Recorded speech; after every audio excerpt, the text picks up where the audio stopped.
maths of how £10 can become £10,000 on the next slide. Right, this is where the challenge gets interesting, this slide. Interesting for me, the maths. 9 net winning trades.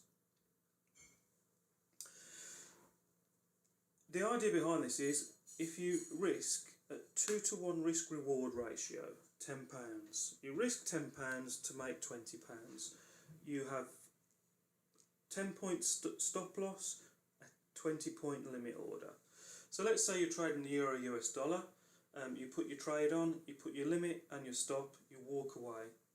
A 10-point stop, a 20-point limit, you walk away and leave the trade. It's going to do, the market will do to you one of two things. It will go up and hit your limit, or it will come down and take your stop. Clearly you could be short, you could be long, it doesn't really matter. The fact is, you put the trade on with your 2-to-1 risk reward and you leave it. Let's assume the first trade is successful. Your account balance was £20, you've risked £10. The trade's successful, you've made 20, so for the purposes of the challenge your account balance goes to 40. Your next trade, you'll risk 20. If that trade's successful, you win 40, your account balance becomes 80. Your account balance doubles every successful trade. If you take a loser, you take one step back in the challenge. If you make a winner, you take one step forward. The hardest time is the first trade, because if you lose your £10 and you've got to put another £10 of your own money to start the challenge again. From that point on, once you've got a winning trade, any losing trade is just a step back. Any winning trade is a step forward. A step forward to trade number 9, where you get your account balance up to 10,240.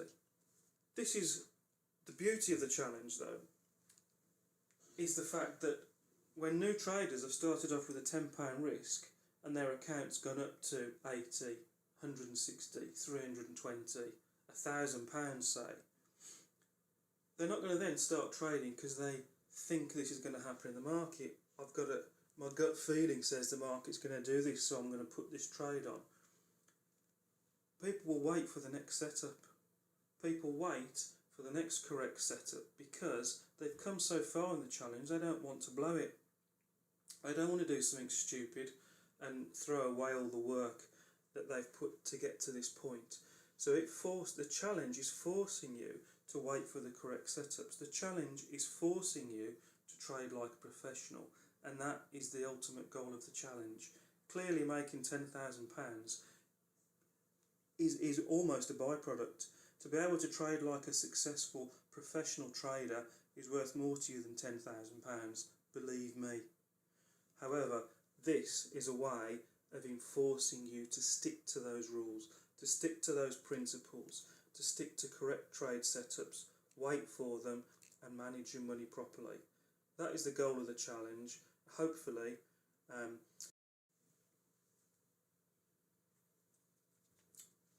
right, this slide is just an example, 9 net winning trades examples. Clearly, if you're lucky enough to get 9 wins with no losses, then that's one way. 18 wins with 9 losses. 30 wins, 21, 150 wins and 141 losses. It doesn't matter. That is 9 net winning trades. In the challenge, you take one step forward or one step backwards every time.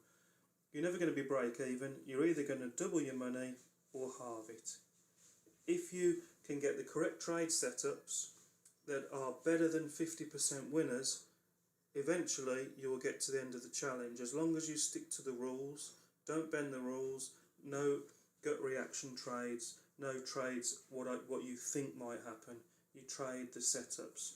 You let the setups do their job. You do your job and manage them, put them on correctly. 9 net winning trades, you will complete the challenge.